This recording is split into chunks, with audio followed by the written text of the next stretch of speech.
वो एक किस्म का आप देखते हैं कि टेंशन सी है। तो जनरल बाजवा के ऊपर काफ़ी इंडियन मीडिया शोर मचा रहा है कि जी ईद के मौके पर ये तक कहा गया कि जी उन्होंने वहाँ पे क्योंकि कश्मीर की बात की और उन्होंने कुछ ऐसी बात की जिससे इंडिया पे हमले का तासुर मिला, इसलिए इंडियन मीडिया ने ये भी कहा कि जी हमने तो मिठाई जो है वो बाकी बॉर्डर्स पे दी है ईद की, लेकिन पाकिस्तान को नहीं दी, इसलिए कि ईद के मौके पे भी पाकिस्तान ने हमें हमले की धमकी दी है। वो आप मिठाई एक दूसरे को वहां पे देते रहे इस वजह से कि ये एक रवायत है इंसान की अपनी, एक आप कह लीजिए कि ज़र्फ आपका होता है बड़ा कि आप दुश्मनियों के बावजूद दूसरे की खुशी के मौके पे उसको कुछ न कुछ देते हैं।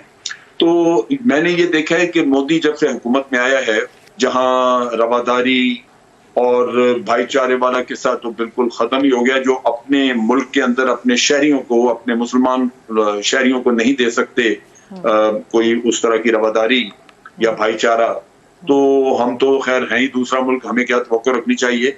बहरहाल आहिस्ता आहिस्ता भारत का अपना बदनुमा चेहरा जो है वो यहाँ हो रहा है, वो सामने आ रहा है, वो नजर आ रहा है। मिठाई ना तो इतनी होती है कि वो को बहुत लोग खा सकें, एक बिल्कुल एक आप कह लीजिए एक जेस्चर होता है, लिहाजा मिठाई का ना आना मैं समझता हूँ भारत के लिए नुकसानदेह है। उसी का अपना जो कमजोरी है वो मेरा ख्याल है ज्यादा तौर पे पब्लिक के सामने आई। हमें इससे लाजमी बात है कोई फर्क नहीं पड़ता, यहाँ को मिठाई की कमी नहीं है पाकिस्तान में कि हम अपने जवानों को, अपने लोगों को जो वाघा बॉर्डर पे हैं या और भी क्रॉसिंग साइट्स पे हैं कश्मीर में या इधर, उनको सबको हम पहुंचाते हैं मिठाई। और जनरल बाजवा जब गए होंगे तो मिठाई की काफी बड़ी मिकदार उनके साथ गई होगी उन जवानों के लिए। बिल्कुल ठीक। और सर एक कबूतर पकड़ने का दावा भी आजकल इंडियन मीडिया में बहुत ज़्यादा चल रहा है। एक दफ़ा पहले भी अगर आपको याद हो तो इन्होंने इसी तरह का कोई दावा किया था कि जी हमने पाकिस्तान ने कोई जासूसी के लिए कबूतर भेजा है, वो पकड़ा है। तो इस बार भी उन्होंने कुछ इसी तरह का दावा किया है, उसको आप किस तरह देखते हैं? आपके पास मेरा ख्याल है कुछ इनके फोटोग्राफ्स और क्लिप्स वगैरह भी होंगे। जी जी बिल्कुल। जो कबूतरों के वो भी आप जरूर अपने जो व्यूअर्स हैं उनको दिखाइए। लेकिन एक चीज आप देखिए कि कई दफा मैंने सुना है भारत के बाज नाकदीन ये बात करते हैं कि जनाब पाकिस्तान जो है वो ऑब्सेस्ड है इंडिया के बारे में, पाकिस्तान के ऊपर इंडिया सवार है। अब आप देखिए कि पाकिस्तान किसके सर पे सवार है? आज के दौर में एक कबूतर पकड़ के उसके ऊपर वो सारा मीडिया एक जान में है और उनकी इंटेलिजेंस एजेंसीज के जनाब कबूतर के पास कोई राज आ गए। और सर एक बार बार वो ये दावा कर रहे हैं कि जी हम आज़ाद कश्मीर को भी ले लेंगे और गिलगित बल्तिस्तान को भी अपना बता रहे हैं, मौसम भी बताना शुरू हो गए हैं और मुसलसल ये कहा जा रहा है कि बस जी अब हमारे साथ ये आ गया है और हम इसको पाकिस्तान से लेकर रहेंगे। बल्कि ये तक कह रहे हैं कि पाकिस्तान को चाहिए कि बलूचिस्तान के भी पीछे पड़ें। कहते हैं पाकिस्तानियों को चाहिए कि वो अपना वीज़ा लगवाने की आदत डालें बलूचिस्तान के लिए, क्योंकि अब उनको बलूचिस्तान के लिए भी वीज़ा लेना पड़ेगा। देखिए ये चंद एक जो बेवकूफ लोग हैं उनकी बातें हैं। इनके अपने एक बड़े समझदार से मेरा ख्याल वो सहाफी थे, उनकी मैंने वीडियो देखी, वो एक प्रोग्राम में बैठे हुए थे और वो पाकिस्तान के मुख्तलिफ इलाकों से होके गए। तो उन्होंने कहा कि यार तुम लोग यहाँ बैठ के खुदा जाने क्या सोचते हो कि बलूचिस्तान में क्या हो जाएगा। उसने कहा मैं बलूचिस्तान फिर के आया हूँ। वो बलोच जो है वो पाकिस्तान का नाम लेते हैं, पाकिस्तान के वफादार और पाकिस्तान के लिए जान देने को तैयार है। उसने कहा मुझे तो वहां बलूचिस्तान में कोई ऐसी तहरीक नजर नहीं आई। इसी तरह उसने कहा जी आप बात करते हैं केपीके की, कभी बात शुरू कर देते हैं, कभी आप सिंध की, किसी भी जगह पे उसने कहा मैं गया हूं, मैं कई दिन कई हफ्ते रह के आया हूं पाकिस्तान में, वहां तो मुझे कोई ऐसी चीज नजर नहीं आई। आपको मीडिया में पता नहीं बैठे यहाँ क्यों नजर आ जाती। तो बात यह है कि ये अपने अंदर वो ख्वाहिशें तो रखते हैं कि पाकिस्तान में ये भी हो वो भी हो, लेकिन इनको मवाजना करना चाहिए। कश्मीर इनसे अलग होना चाहता है तो कश्मीर तो आप देख लीजिए कि उनके गली कूचों में किस तरह एहतजाज होता है, उनके गली कूचों में किस तरह आजादी के नारे लगते हैं। उनका एक आदमी कोई शहीद हो जाता है तो आप देखिए कि उसका जनाजा किस तरह पड़ा जाता है, लाखों के हिसाब से इंसान उमड़ आते हैं, फिर उसको पाकिस्तानी परचम में लपेट के दफन किया जाता है। क्या वहां पे नजर नहीं आता इनको कि उनके स्कूलों के बच्चे जो है वो पाकिस्तानी कौमी तराना पढ़ते हैं, वहां पे घरों की छतों पे जा बजा आपको पाकिस्तानी परचम लहराते नजर आते हैं। ये चीजें अगर आप अपनी खुली आंखों भी ना देख सकें तो फिर उस ऐसे अंधेपन का तो इलाज नहीं है। ये चीजें उनको पाकिस्तान में नजर आती हैं कहीं? पाकिस्तान का बड़ा अल्लाह का फजल है कि बलूचिस्तान में जो मसला है वो 2-3 लोग हैं जो बाहर इनके टुकड़ों पे पल रहे हैं। एक ब्राह्मता मुफ्ती है, दूसरा हरब्यार मरी है, और एक और इसी तरह का वो मेरा ख्याल है उसका ताल्लुक इससे है कलात से। तो ये 2-3 लोग हैं जो आफ्टर ऑल बाहर इनके पास कोई सोने की कान तो नहीं है, वो यही इंटेलिजेंस एजेंसीज हैं जो उनको पाल रही हैं। तो उन्होंने भी अपना वहां पे बाहर रहना है, याशी करनी है, उनको पैसा चाहिए। इनके कबीलों के चंद एक लोग 2-4-6 कहीं एक जगह पे, 2-4 दूसरी जगह पे वो फसाद के लिए तैयार हैं। उनको ये पैसा देते हैं, गैर मुल्की सरजमीन से उनको स्पॉन्सर करते हैं, तो वो इक्का दुक्का वाकया कर देते हैं।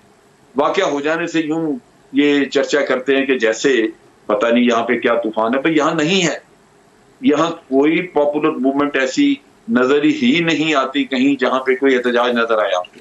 तो ये वो चीजें हैं जो कि समझने की हैं।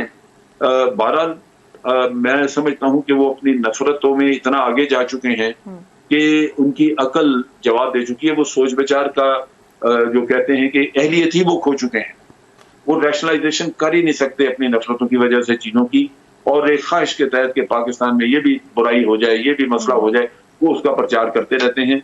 और ये मैं समझता हूं कि ये नफरत का बीज मोदी साहब का बोया हुआ है, जो इंशाअल्लाह इस मुल्क को खुद ब खुद अंदरूनी तौर पे तबाह करेगा। नफरतों की वजह से कोई भी आप सोसाइटी को देख लें, वो फलती फूलती नहीं, बिल्कुल वो खुद ब खुद अंदरूनी तौर पे तबाह होती है, और ये होगी।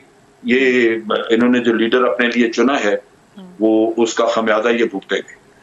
सर बिल्कुल ठीक आप कह रहे हैं, लेकिन ये तो बलूचिस्तान में तो सर हमेशा से भारतीय मदाखलत जो है वो अक्सर नोटिस में आई है। जैसे उनका जासूस भी जो हमने पकड़ा था, उसके लिए भी अब उन्होंने एक नई स्टोरी ये निकाली है कि वो कहते हैं कि ये आप लोग ही कहीं से पकड़ के ले आए हैं, और ये उसके बाद उसके ऊपर आप लोगों ने इस तरह से एलिगेशंस लगा दिए हैं। लेकिन सर जो हुर्रियत पसंद जो वहाँ पे हैं, कश्मीरी जो फ्रीडम फाइटर जिन्हें मैं कहती हूँ, वो उन लोगों को भी ये शहीद करते जा रहे हैं, जिसमें जुनैद सराई भी थे, और उनको भी आपने देखा होगा कि पाकिस्तानी परचम में लपेट के और फिर जो है वो दफनाया गया है।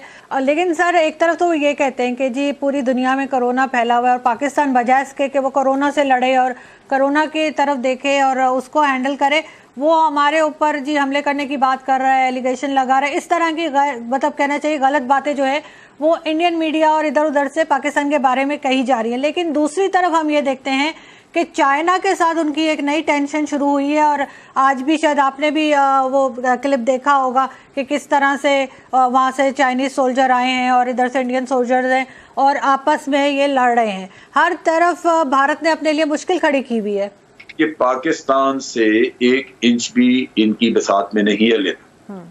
लेकिन वो मुश्किल ये है कि ये सियासत इसी पे करते हैं, झूठ बोला। मिसाल के तौर पे आप देखिए कि जब उड़ी का वाकया हुआ तो उन्होंने कहा जी छोड़ेंगे नहीं पाकिस्तान को, हम खा जाएंगे, ये करेंगे। नतीजा ये कि इनके अपने लोगों ने दबाव डालना शुरू कर दिया। जब आपका पॉलिटिकल प्रेशर आना शुरू हो जाता है अंदर से गवर्नमेंट के ऊपर, तो मुश्किल पड़ जाती है कि जनाब आपने कहा था पाकिस्तान को सबक सिखाएंगे, अब तो छोड़ना नहीं। अब यानी लोगों की तवक्कुआत बढ़ा दी, और आपकी अहलियत थी नहीं कि आप कुछ कर सकें। नतीजा ये कि आपको एक झूठा ड्रामा रचाना पड़ा सर्जिकल स्ट्राइक का, जो कि जिसका वजूद ही नहीं था कहीं। वो एफडीएल पे जो बॉर्डर्स पे जो आपकी रोजाना ही एक्सचेंज ऑफ फायर होता है, और उसमें थोड़ा बहुत कभी ज्यादा कभी कम, उसी में थोड़ा अगर ज्यादा कहीं फायर हो गया तो कह दिया जाए सर्जिकल स्ट्राइक कर दी। तो झूठ पे ये इसी तरह बालाकोट पे, यानी मोदी इलेक्शन हारा हुआ था, वो बालाकोट का ड्रामा करके वो इलेक्शन जीत गया और कहने शुरू कर दिया हमने जी 300 आतंकवादी मार दिए वहां। हाँ। तो भाई हमने टोटल जो नुकसान हमने देखा वो 3 दरख्त थे और 1 कब्बा था।